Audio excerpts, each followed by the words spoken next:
Well mga kapupong, patuloy ang pagtaas ng tensyon sa Strait of Hormuz. Nitong mga nakaraang linggo, isang mahalagang daanan ng mga barko na nagdadala ng energy sa iba't ibang panig ng mundo. Ang makitid na rutang ito na nagdurugtong sa Persian Gulf at sa mas malawak na karagatan ay naging sentro ng isang sensitibong sitwasyon na may kinalaman sa Estados Unidos at Iran at ramdam ang epekto nito sa maraming bansa, lalo na sa Asia at Europa. Nagsimula ang sitwasyon matapos ang mga pangyayari noong huling bahagi ng Pebrero na nagdulot ng mas malawak na sagupaan. Bilang tugon, nagpatupad ang Iran ng paghihigpit sa pagdaan sa nasabing ruta at nagbigay ng babala sa mga barko. Dahil dito, maraming shipping companies ang nag-ingat at pansamantalang umiwas sa lugar. Sa mga oras na tumindi ang tensyon, bumaba ang bilang ng mga barkong dumadaan at ang iba ay piniling maghintay muna sa labas ng ruta. Kasunod nito mga kapupong, inanunsyo ng administrasyon ni Donald Trump ang isang operasyong pandagat na layuning kontrolin ang pagpasok sa mga pantalan ng Iran sa pamamagitan ng Strait of Hormuz. Bahagi ito ng mas malawak na plano upang magbigay ng pressure sa ekonomiya ng Iran, kasabay ng pagtiyak na ang ibang barko ay makakadaan pa rin ng ligtas. Ayon sa mga opisyal, libu-libong tauhan, mga barko at aerial monitoring ang ginamit sa operasyon. Sa unang yugto ng implementasyon, may ilang barko ang nagbago ng direksyon matapos makatanggap ng babala mula sa puwersa ng Estados Unidos. Sinabi ng mga autoridad na naging maayos ang simula ng kanilang operasyon dahil walang barkong konektado sa Iran ang tuluyang nakadaan sa ruta sa panahong iyon. Pero mga kapupong, ipinakita ng maritime tracking data na may ilang barko pa ring nakatawid sa Strait of Hormuz. Isa sa mga ito ay isang tanker na may kaugnayan sa China. Ipinapakita nito kung gaano kahirap ipatupad ang ganitong kontrol sa isang international waterway na mahalaga sa maraming bansa. Ang mga barkong ito ay hindi naman patungo sa Iran, kaya pinayagan silang magpatuloy. Malaki ang papel ng Strait of Hormuz sa global na supply ng energy. Bago ang kasalukuyang sitwasyon, malaking bahagi ng oil at liquefied natural gas ang dumaraan dito araw-araw. Dahil sa mga pangyayari, nagkaroon ng pagtaas sa presyo ng fuel na nakaapekto sa mga bansang umaasa sa energy imports tulad ng India at China. Dito sa Asia, mga kapopong, mas kapansin-pansin ang epekto nito. Maraming bansa sa rehiyong ito ang umaasa sa energy na dumadaan sa rutang ito. Kaya anumang aberya ay may direktang epekto sa kanilang ekonomiya. Dahil dito, nagsimula ang ilang pamahalaan na maghanap ng alternatibong ruta at maghanda ng mga backup na plano. Para naman sa mga shipping companies, naging mahirap ang sitwasyon. Ang ilan ay pansamantalang huminto sa kanilang operasyon sa lugar dahil sa panganib at pagtaas ng insurance costs. Ang iba naman ay sinubukang maghanap ng ibang ruta, ngunit limitado ang option dahil sa lokasyon ng Strait of Hormuz at sa mga kalapit nitong baybayin. May mga ulat din mga kapupong tungkol sa mga operasyon upang gawing mas ligtas ang ruta, kabilang ang pagtukoy at pag-alis ng mga panganib sa ilalim ng dagat. Layunin nitong maibalik ang kumpiyansa ng mga shipping operators at matiyak ang mas maayos na daloy ng mga barko. Sa usapin ng diplomasya, nananatiling mahirap ang sitwasyon. Ang mga pag-uusap na isinagawa ay hindi nagbunga ng kasunduan at sa halip ay nagdulot pa ng mas mataas na tensyon. Ayon sa mga eksperto, matibay ang paninindigan ng bawat panig at pareho nilang tinitingnan ang kontrol sa nasabing ruta bilang mahalaga sa kanilang interes. Iba-iba rin ang reaksyon ng mga tao sa mundo mga kapupong. May ilang bansa na nanawagan ng paghinahon at pagbabalik sa normal na galaw ng kalakalan sa karagatan. Para sa kanila, mahalaga ang bukas at fair na pagdaan sa mga international waters upang maiwasan ang mas malawak na epekto sa ekonomiya. Sa Europe mga kapopong, sinabi ng ilang leader na ang patuloy na problema sa Strait of Hormuz ay maaaring magdulot ng pagbabago sa pandaigdigang supply chains at sa presyo ng energy sa hinaharap.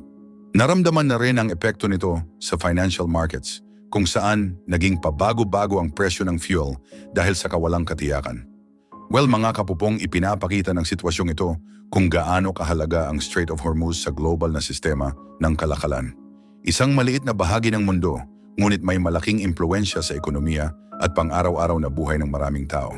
Habang nagpapatuloy ang tensyon, patuloy din ang pagbabantay ng iba't ibang bansa sa mga susunod na mangyayari. Well mga kapopong, sa muling umiigting ang tensyon sa gitnang silangan, muling napunta sa sentro ng usapan ang mga desisyon ni Donald Trump. Ang mga pangyayaring sunod-sunod ay nagdulot ng panibagong kaba, hindi lang sa rehiyon, kundi pati sa iba't ibang panig ng mundo, lalo na sa usapin ng ekonomiya at energy. Nagsimula ang lahat matapos ang mahahabang pag-uusap sa Islamabad na umabot ng mahigit 20 oras. May ilang opisyal na nagpahayag ng pag-asa noong una, ngunit sa huli, hindi pa rin nagkasundo ang magkabilang panig. Kaagad pagkatapos nito, inanunsyo ng Estados Unidos ang pagpapatupad ng mahigpit na maritime restriction laban sa Iran, partikular sa paligid ng Strait of Hormuz, isang mahalagang ruta ng global energy supply. Ang naturang plano mga kapupong ay agad na nagdulot ng pag-aalala. Kilala ang Strait of Hormuz bilang isa sa pinakamahalagang daanan ng oil at gas sa buong mundo. Kapag nagkaroon ng problema rito, mabilis itong nararamdaman sa presyo ng bilihin at galaw ng merkado sa iba't ibang bansa. Hindi nagtagal, nakita ang epekto nito sa energy markets. Biglang tumaas ang presyo ng oil na umabot sa mahigit $100 bawat bariles. Para sa mga eksperto, malinaw itong senyales ng takot sa posibleng pagkaantala ng supply. Kapag nagpatuloy ito, maaaring tumaas ang gastos sa transportasyon, produksyon, at maging sa pang-araw-araw na pangangailangan ng mga tao. Ayon sa ilang eksperto mga kapupong, ang ginawa ng Estados Unidos ay isang planong paraan upang ma-pressure ang Iran na sumunod sa ilang hinihingi, lalo na sa usapin ng nuclear program. Ngunit may mga nagsasabi rin na delikado ang ganitong galaw. Sa halip na mapababa ang tensyon, maaari pa itong magdulot ng mas malalang sitwasyon na mahirap kontrolin. Hindi naman nagpatinag ang Iran. Sa kanilang mga pahayag, malinaw nilang sinabi na hindi sila basta uurong. Ipinakita rin nila ang kanilang kakayahang makaapekto sa galaw ng Strait of Hormuz, bagay na lalong nagdagdag sa pangamba ng maraming bansa. Anyway mga kapupong, ang sagupaan na ito ay may malalim ng epekto sa rehiyon. Maraming infrastruktura ang naapektuhan at ang normal na pamumuhay ng mga tao ay nagbago. Sa loob mismo ng Iran, iniulat ang iba't ibang hamon, kabilang ang pagkaantala ng serbisyo at pagbabago sa pamumuno. Sa mga kalapit na bansa, dama rin ang epekto. Nagkaroon ng pagbabago sa produksyon ng energy at naapektuhan ang mga shipping routes. Kahit ang mga alternatibong daanan ay hindi rin ligtas sa pressure na nagpapakita kung gaano kakonektado ang buong rehiyon. Hindi lang ito usapin ng gitnang silangan mga kapupong. Sa buong mundo, ramdam ang epekto nito sa ekonomiya. Ang pagtaas ng presyo ng oil at gas ay nagdulot ng dagdag na pressure sa inflation. Dahil dito, naging mas maingat ang mga central bank sa kanilang mga susunod na plano. Dito sa Asia, malaking usapin ito dahil maraming bansa ang umaasa sa energy imports mula sa rehiyong ito. Kapag nagkaroon ng tuloy-tuloy na problema sa supply, maaaring maapektuhan ang produksyon ng mga industriya. Sa Europe naman, nagsisimula ng maramdaman ang pagtaas ng gastos sa energy na nagpapabigat sa budget ng mga pamilya at negosyo. Well, pabago-bago rin ang galaw ng financial markets. Ang bawat pahayag at aksyon mula sa Washington ay may agarang epekto sa kumpiyansa ng mga investor. May mga sandaling tila humuhupa ang tensyon pero agad itong nasusundan ng panibagong pressure. Sa kabila ng lahat mga kapupong, may pag-asa pa rin ang ilan na may babalik ang pag-uusap sa maayos na paraan. Ang mga tao sa mundo ay patuloy na nananawagan ng mas maingat na kilos mula sa mga leader. Para sa kanila, mahalaga ang katatagan, lalo na sa isang rehiyon na may malaking papel sa global economy. Habang nagpapatuloy ang mga pangyayari, malinaw na ang bawat desisyon ay may malawak na epekto. Hindi lamang ito tungkol sa dalawang bansa, kundi sa buong mundo na umaasa sa maayos na daloy ng energy at ekonomiya. Sa ngayon, nananatiling nakatutok ang lahat sa kung ano ang susunod na mangyayari.